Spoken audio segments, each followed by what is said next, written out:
96.7 FM WTOB. You're listening to The Wealth Guardians with Doug Ray, helping you retire the job and keep the paycheck. I'm your host, Doug Ray, and with me, of course, is Brice Payne, producer excellent. Good morning. Good morning, Doug. How are you doing? I'm doing good, and today we're going to open up that mailbag, and we're going to answer your most pressing questions. It's time for those questions again. Love it. Before we do that, football season's over. It is, and this is now I told you last week that was one of my favorite weekends. After football season is over, for a couple of weeks is the most depressing time period for me. Spring hasn't broken out yet. There's nothing to watch on Sundays. You got golf, so it's not as bad for you. Some golf, yeah, but I am not a basketball person, so I don't. I've got nothing to watch now. I'm not a basketball person anymore either. I used to be an avid fan, but I don't know. I'm not. All I can do is run retirement plans for people now. But hey, it was a good Super Bowl. I had no dog in that hunt, except I found out I had a pirate on the Bengals squad. Oh, did you? Yeah. Oh, okay. Yeah, he was a rookie offensive lineman, and of course he didn't get to play, but so I pulled for the Bengals. And you did pull for the Bengals. So going back to that, what the Super Bowl, the impact that has on the markets, you were pulling for a bear market then. Well, yeah, I mean, if you go with a Super Bowl predictor, so all you folks out there, the Rams won. They're an NFC team, so 75% chance the Super Bowl predictor says we're going to have a positive market this year. Okay. And you know how I feel like we're going to go this year. This might be that other 25% of the time. It could well be. It's not foolproof. Anyway, we're going to dip into the mailbag here. We have questions racking up here every week like we do, and so it's getting kind of full, so we're going to make a double segment out of the listener questions this week. But before we get started, Doug, let's give our tip of the hat and salute to our men and women in uniform out there, our first responders, our service people and their families for putting on that uniform and serving our country. Amen, brother. We appreciate it. We know it's sometimes a thankless job, and I'd make a point every time that I'm out there and I see somebody wearing some kind of indicator that they served, that I just take a moment and thank them. And I'm thanking you out there right now. If you served, thank you, and thank your family as well. All right. Well, the Super Bowl, Doug, that was it was a close one, which I don't want to see a blowout, particularly when I don't have a dog in the hunt, like you said. But I saw how the Bengals came out in the second half, just right off the bat. They were already in the lead. And first play from scrimmage, they got the kickoff. First play from scrimmage, touchdown. Mm-hmm. Second play from scrimmage, when the Rams have the ball, interception. I'm thinking, obviously the Bengals are on fire here. The Rams have imploded, and it certainly looked like 100% of the indication was that the Bengals were going to walk away with it just from 2 minutes into the second half. And what happened? The Rams came back, and they sure did. It's kind of like the markets. When you think they're heading in your direction, boy, the things can turn around quickly for you. They sure can. But that Cooper Kupp, I'll tell you, he was amazing, and he deserved the MVP award. Yep. That is two young quarterbacks there, Stafford and what's the Bengals quarterback's name? Brower? No. Bowen? No.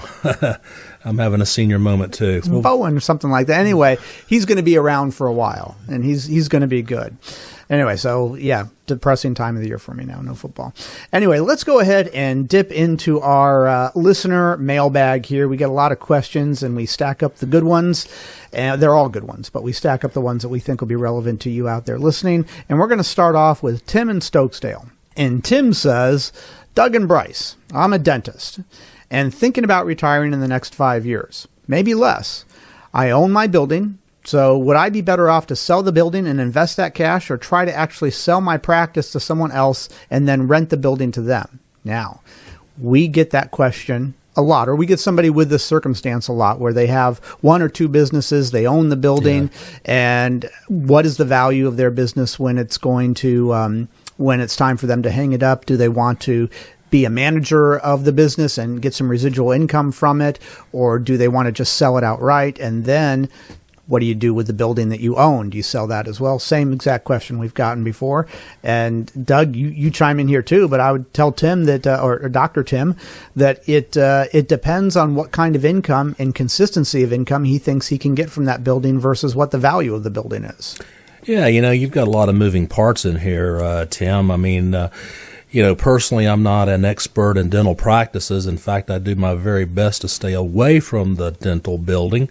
But, you're a business person. That's not any different. I mean, I own a small business too. I don't own my building, but, we have, as clients, several small business owners with the exact same question that you have here. I personally kind of like the idea of selling the practice and keeping the building and renting it out as residual income. And of course, equity is going to grow and your net worth is going to grow. But again, that's a personal preference item. And, to really dig down and figure out exactly what suits you best, you need to go through a retirement planning process. And we have the software, Dr. Tim, that we could run a couple of what-ifs for you. If you sold the building outright and you reinvested that money, what kind of income could you expect out of that money to be invested versus what you think if you held on to the building and let it accumulate in value and you used it as rental income for a number of years, what kind of income could you get out of that? We could run the scenario both ways, and you could look at what kind of impact that has on your nest egg savings over the course of 20 years or so, and that might make the decision pretty easy for you right there. Yeah, then the question becomes, what's the tax implication of selling or owning the building? I mean, it's, a lot of moving parts here. And hey, speaking of taxes, we're in the season now, right? It is. I mean, all the poor CPAs out there are working 24/7, right? And getting those taxes ready. Folks, we got a great workshop coming up, Taxes in Retirement. It is going to be March the 17th and the 22nd here in Clemens at the Broyhill, 6:30 p.m., like all of our workshops start. You ought to attend. It's right before tax day. Uncle Sam's coming for your money. Brice and I got a couple ideas to show you how to shelter some of those taxes. March 17th and the 22nd, 6:30 p.m. Give us a call at 336-391-3409 to register. You got to register. Or go on thewealthguardians.com, hit up that event tab. You can register right there. Easy as pie. If you're just tuning in, you're listening to the Wealth Guardians, and we are talking about our listener questions today. We're dipping into the mailbag. We got done with Tim in Stokesdale. Now we're going to move on to Harvey in Richmond Hill. Harvey, thanks for writing to us. Doug and Brice. The airline that I fly for is eliminating some of our pensions and giving us a buyout instead. Ugh. I'm not being forced to retire, but now I won't be increasing my pension by working more years. Do you think I should just go ahead and retire? And what should I do with the pension buyout? Whew. That is definitely something that you would want to make sure you're doing the right thing for there, Harvey. Making a wrong decision with your pension could be one of the bigger mistakes that you make in retirement. We have seen a lot of people come through here. They're getting thinner. They're getting fewer and far between, but there are still a lot of people out there who have pension options. And those options can range from a lump sum payout to a single person monthly payout for the rest of your life, or a 50% second survivor, or a 100% survivor. There's a lot of different options out there, and you have to be aware of the risk, particularly when it comes to a private pension, Doug. Yeah, and here's a couple pieces he didn't tell us. He didn't tell us what airline he flies for. He didn't tell us what his age is, because there's mandatory retirement at age 65 for these pilots. Okay. So, again, lots of questions there. And, Harvey, I would invite you to come and give us sit down with us and let's figure out your situation, because you can go a lot of different ways here. Yeah, but Harvey, just so you understand, there would be a full planning process that goes in with this, where we would take a look at your other forms of income in retirement as well, your life expectancy. Do you have a mortgage? There's a lot of factors to calculate in there. And when we're done with the planning process, we're not going to tell you what to do, but you will have seen the pros and cons of doing one thing versus the other. And I think the answer will become pretty clear to you. It's not always the same answer for everybody. And that's why Doug and I just can't give you a quick answer right here and now. But please do give us a call. You're thinking along the right lines, and that's great. 336-391-3409. That's 336-391-3409. We'd love to sit down with you. We'd love to sit down with anybody out there who is around 5 to 7 years from retirement, and they're thinking, I think I'm ready for retirement, but I'm just not 100% sure. So I think I want to meet with Doug and Brice and just make 100% sure that I've got all of my ducks in a row for retirement. And again, 336-391-3409 is our number to sit down with us. We're going to have more listener questions coming up for you after the break. And of course, before the break, it's time for our weekly trivia. It's time for the Wealth Guardians Trivia Question of the Week. Let's see if you can stump me 2 weeks in a row now. All right. This one is not. I'll tell you out there right now if you're listening. I tell you, we are not going to stump Doug on this one. This is, I'm giving him a very, very softball. I might stump you out there. I might stump you out there, but I'm not going to stump Doug.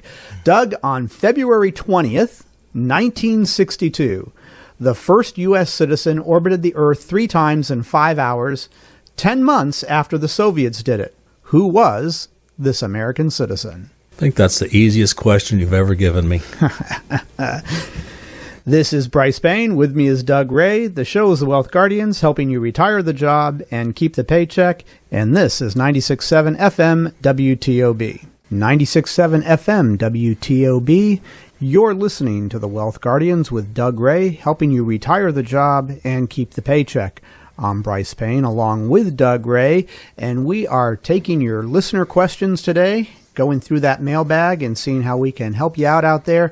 And by the way, speaking of helping you out, if you're 5 to 7 years from retirement and you want to confirm that you're making the best decision for your retirement, for yourself, for your family, for your loved ones, well, I've got good news for you. As we always do, Doug and I offer a no-cost, no-obligation, second opinion review of your current portfolio to see how we can help you improve the chances of you being able to retire the job and keep the paycheck.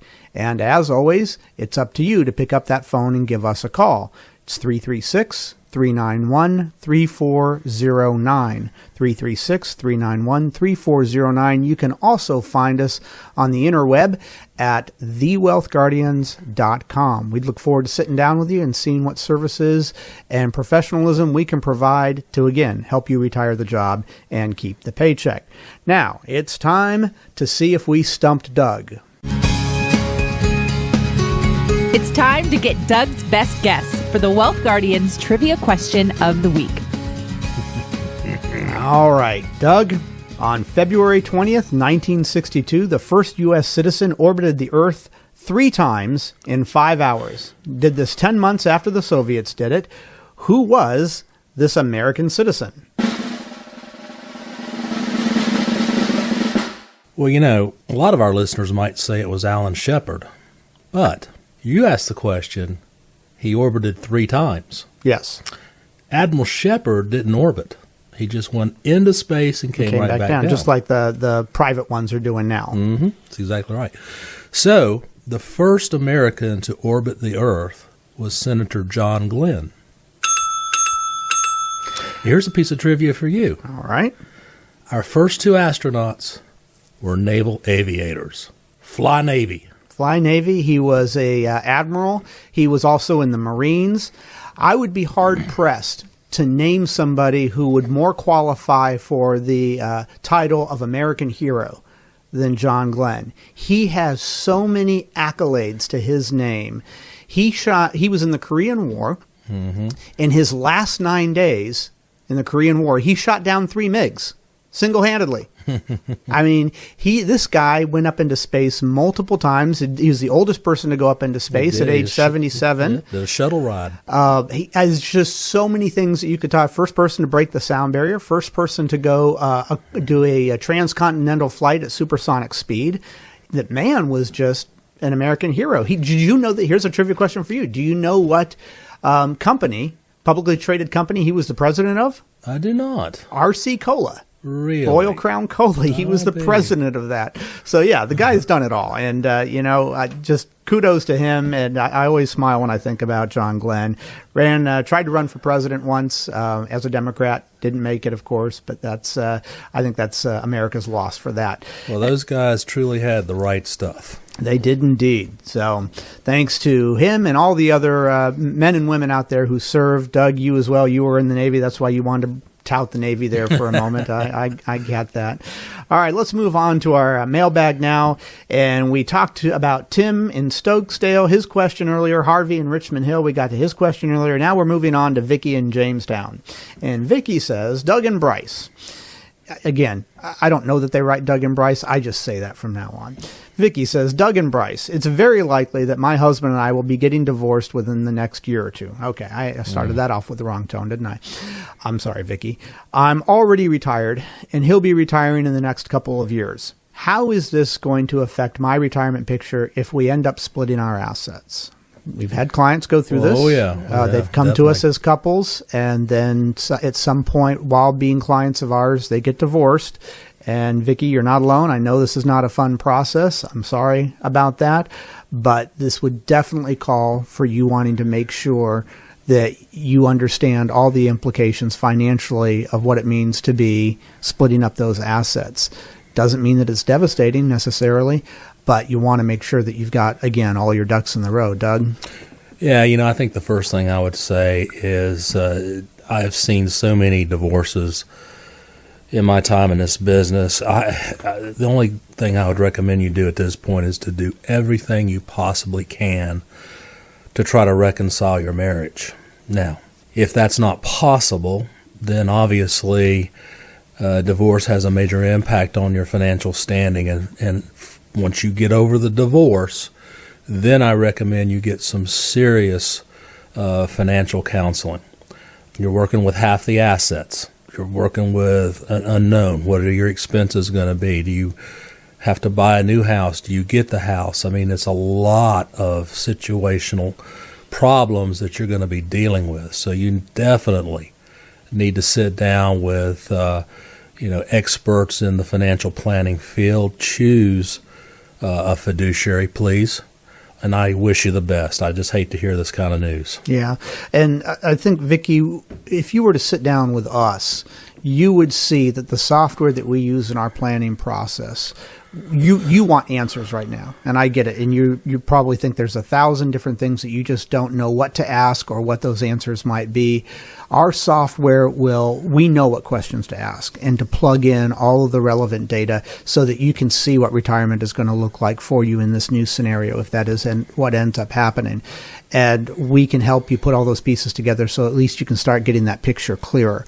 We're not miracle workers, of course, but any client that we've had who has gone through a divorce, it's never been devastating for them financially, but they did need a financial planner to help them figure everything out. So Doug and I wish you the best on that. And if you want to give us a call and sit down with us when the dust is settled here, 336-391-3409 is how you can reach out to us as always. And thank you for your question, Vicky.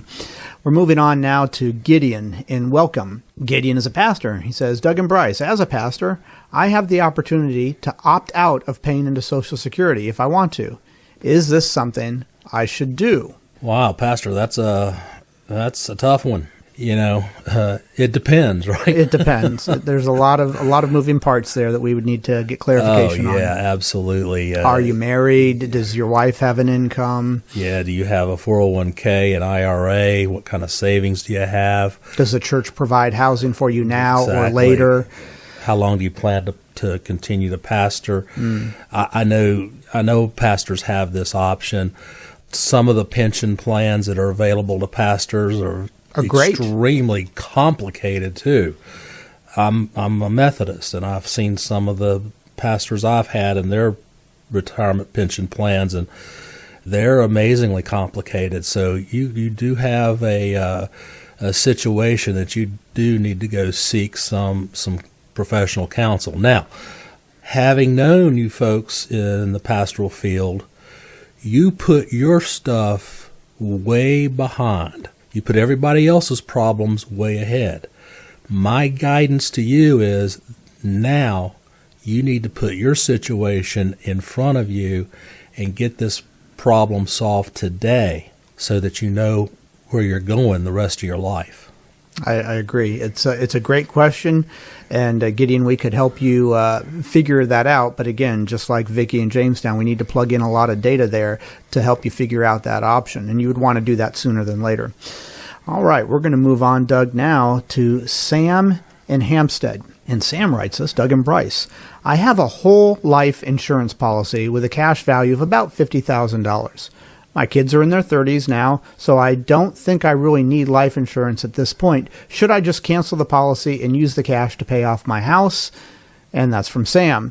Well, Doug, I know there's going to be a couple of questions that we'd have to follow up on there. One of them would be, does this life insurance policy provide living benefits? That's a good question, because if it does, you probably want to hang on to it.